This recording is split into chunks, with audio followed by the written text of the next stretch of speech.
রাসূলুল্লাহ সাল্লাল্লাহু আলাইহি ওয়াসাল্লাম মহব্বত সম্পর্কে যদি সারা বছর ধরে বলতে থাকি বলা শেষ হবে না। রাসূলুল্লাহ সাল্লাল্লাহু আলাইহি ওয়াসাল্লামকে শুধু মুমিন মুসলিম ভালোবাসে না, শুধু আহলে সুন্নাত ওয়াল জামাত ভালোবাসে না, বেদিন ভালোবাসে না রাসূলকে। এবং যারা অতিরঞ্জন বাড়াবাড়ি করেছে তারা ভালোবাসার ঢং হয়নি, তরিকা জানেনি, গোমরা পথভ্রষ্ট হয়েছে। কিন্তু চতুষ্পদ জন্তু পর্যন্ত মুহাম্মদুর রাসূলুল্লাহ সাল্লাল্লাহু আলাইহি ওয়াসাল্লামকে অন্তর থেকে ভালোবাসত।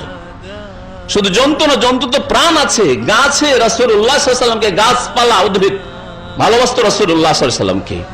গাছে নয়, গাছেরও তো অনেকে প্রাণের কথা বলছেন, এক ধরনের প্রাণের কথা।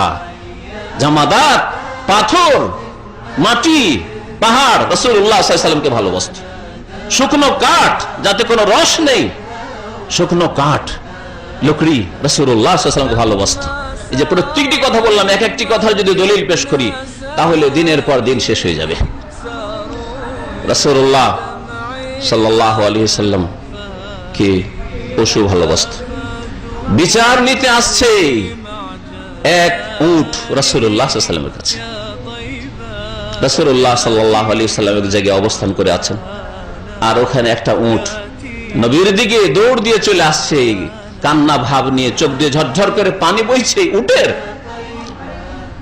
আর সামনে এসে রাসূলুল্লাহ সাল্লাল্লাহু আলাইহি ওয়াসাল্লাম এসে একটা আওয়াজ করলো, যেমন কান্নার ভাব থাকে ওই রকম। রাসূলুল্লাহ সাল্লাল্লাহু আলাইহি ওয়াসাল্লাম সাহাবাকে জিজ্ঞাসা করলেন, সাহাবীরা আশেপাশে ছিলেন, যে এই উটের মালিক কে? মান সাহেব হাজাল জামাল, এই উটের মালিক কে? হুজুর, এর মালিক কে? একজন আনসারী যুবক হঠাৎ করে বলছে, আনা ইয়া রাসূলুল্লাহ, এটা আমার, আমি এই উটের মালিক। তখন রাসূলুল্লাহ সাল্লাল্লাহু আলাইহি ওয়াসাল্লাম বলছেন যে, হে যুবক শোনো, এই উটে আমার কাছে শিকায়ত করছে, কমপ্লেন করছে, অভিযোগ করছে, জান্নাকা তুজিহু ওয়া তারকাবু আলাইহি, তুমি একে খিদায় রাখছো, কষ্ট দিচ্ছ, পেটে খেতে দিচ্ছ না, আর এর পিঠে সওয়ার হচ্ছ, ভারী ভারী বোঝার উপর চাপাচ্ছ, আমার কাছে এসে কমপ্লেন করছে। কত ভালোবাসে রাসূলুল্লাহ সাল্লাল্লাহু আলাইহি ওয়াসাল্লামকে এই পশু।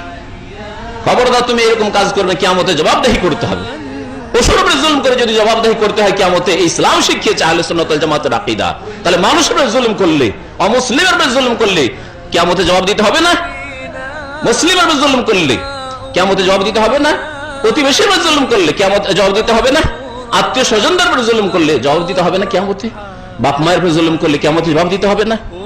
আত্মীয় স্বজন, আপনজন, যে কোনো মুসলিম হোক আর যে কোনো মানুষ হোক, প্রত্যেক ক্ষেত্রে তাহলে জবাব দিতে হবে। এই হাদিস থেকে জানলাম। নবী করিম সাল্লাল্লাহু আলাইহি ওয়াসাল্লামের কাছে আরজ করলো ওই যুবক যে, ইয়া রাসূলুল্লাহ, আজকে থেকে আমি এই কাজ করব না, তওবা করছি, আমি ভালো খেতে দেব এবং অতিরিক্ত বোঝা এই উটের উপর চাপাবো না। রাসূলুল্লাহ সাল্লাল্লাহু আলাইহি ওয়াসাল্লাম একবার কোন এক সফরে এক জায়গায় অবস্থান করবেন, সাহাবীরা আরাম বিশ্রামে আগে এসে গাছের ছায়াগুলি ধরে নিয়েছেন, আর তেমন বেশি কোনো ছায়া নেই। দেখো নবী করিম সাল্লাল্লাহু আলাইহি ওয়াসাল্লাম একটা গাছের কাছে যেতেই গাছের ডালগুলি ঝুঁকে নবীর দিকে চলে আসলো। সহিহ হাদিস, আমরা ওই কল্পিত কথাবার্তা বলি না, মন করা কথাবার্তা বলি না। গাছের ডাল যেই দিকে পাতাগুলি ছিল ছায়া হবে, নবী সাল্লাল্লাহু আলাইহি ওয়াসাল্লামের দিকে ঝুঁকে চলে আসলো আর ছায়া করে দিল। কেন? গাছ রাসূলুল্লাহ সাল্লাল্লাহু আলাইহি ওয়াসাল্লামকে ভালোবাসে, গাছ রাসূলুল্লাহ সাল্লাল্লাহু আলাইহি ওয়াসাল্লাম ভালোবাসে। মসজিদ নববীতে, মসজিদ নববী এখন আপনারা দেখতে পাচ্ছেন, এখন তো উঁচু মেম্বার হয়েছে। প্রথম কাঠের মেম্বার তৈরি হয়েছিল। কাঠের এক মহিলা আরজ করলো, ইয়া রাসূলুল্লাহ, আপনি খুতবা দিচ্ছেন, একটু নিচে দাঁড়িয়ে খুতবা দিচ্ছেন, লোকজন দূর থেকে শুনছে, একটু ভালো করে দেখতে পেলে সুবিধা হয়, উঁচায় বসলে একটু সুবিধা হয় দেখতে। আপনার জন্য আল্লাহ আল্লাহ মেম্বার আন, আপনার জন্য একটা মেম্বার তৈরি করে দিই। বলবো ঠিক আছে, অসুবিধা নেই, যদি করো তো ইনশাআল্লাহ, যদি চাও তো করো, অসুবিধা নেই। ওই মহিলা নিজের পয়সা দিয়ে একটা মেম্বার, 3 সিঁড়ির মেম্বার তৈরি করে নিয়ে এসে রাসূলুল্লাহ সাল্লাল্লাহু আলাইহি ওয়াসাল্লামের জন্য আগামী জুমাতে রেখে দিল। তখন মেম্বারে উঠে গেলেন। মেম্বারে ওঠার আগে পর্যন্ত নবী করিম সাল্লাল্লাহু আলাইহি ওয়াসাল্লাম মসজিদে নববীতে খুতবা দিতেন নিচে দাঁড়িয়ে, আর পাশে একটা খুঁটি ছিল খেজুরের কাণ্ডের, খেজুরের যে বডিটা, কাণ্ড, এই খেজুরের কাণ্ডের, শুকনো কাণ্ডের খুঁটি ছিল, ওখানে একটা ভর দিয়ে, যেমন আমার লাঠিতে ভর দিয়ে অনেক খতিবগুলো আমাদের দেশের খুতবা দেয়, ওতে হেলাম দিয়ে নবী সাল্লাল্লাহু আলাইহি ওয়াসাল্লাম একটা হাত রেখে খুতবা দিতেন। পরের জুমাতে যখন নবী করিম সাল্লাল্লাহু আলাইহি ওয়াসাল্লাম মিম্বারে উঠে গেলেন, উঠে খুতবা শুরু করতেই, ইন্নাল হামদুলিল্লাহ শুরু করতেই ওই শুকনো কাঠ থেকে কান্নার আওয়াজ শুরু, কান্নার আওয়াজ চলে আসে। কেমন কান্নার আওয়াজ? হাদিস আছে, কাবুকাই সাবি, ছোট বাচ্চা যেমন কোহ কোহ কোহা করে কান্না করে, ওই রকম কান্নার আওয়াজ চলে আসলো। কান্নার আওয়াজ চলে আসলো। রাসূলুল্লাহ সাল্লাল্লাহু আলাইহি ওয়াসাল্লাম বুঝতে পারলেন যে আমি যে ওখানে হেলাম দিতাম, হাত রাখতাম, ওখান থেকে সরে গেছি, সেই জন্য কান্না শুরু হয়েছে। রাসূলুল্লাহ সাল্লাল্লাহু আলাইহি ওয়াসাল্লাম শুকনো কাঠ পর্যন্ত ভালোবাসে, সুবহানাল্লাহ, শুকনো কাঠ পর্যন্ত ভালোবাসে। রাসূলুল্লাহ মেম্বার ছেড়ে নেমে গেলেন, খুতবা বন্ধ করে দিলেন, গিয়ে আবার হাত রাখলেন, যেভাবে হাত রাখতেন ওইভাবে শুকনো কাঠের উপর হাত রাখলেন। যখন হাতটা রাখলেন তখন ধীরে ধীরে ধীরে আওয়াজটা থেমে গেল। যেমন বাচ্চা কান্না করলে থাবড়ালে, হ্যাঁ, ধীরে ধীরে ধীরে তখন কান্না থেমে যায়, ওই রকমই কান্না এই শুকনো কাঠের থেমে গেল। এ হচ্ছে রাসূলুল্লাহ সাল্লাল্লাহু আলাইহি ওয়াসাল্লামের ভালোবাসা।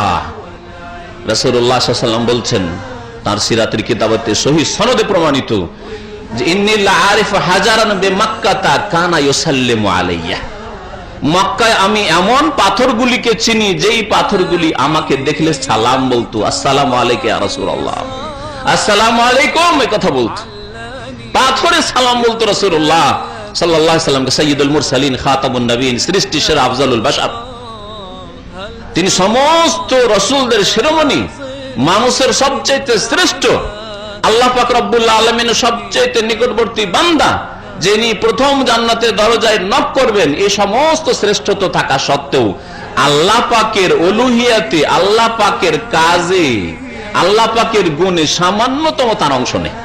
এটা হচ্ছে আহলে সুন্নাত ওয়াল জামাতের কোরআন সুন্নাহ ভিত্তিক আকীদা।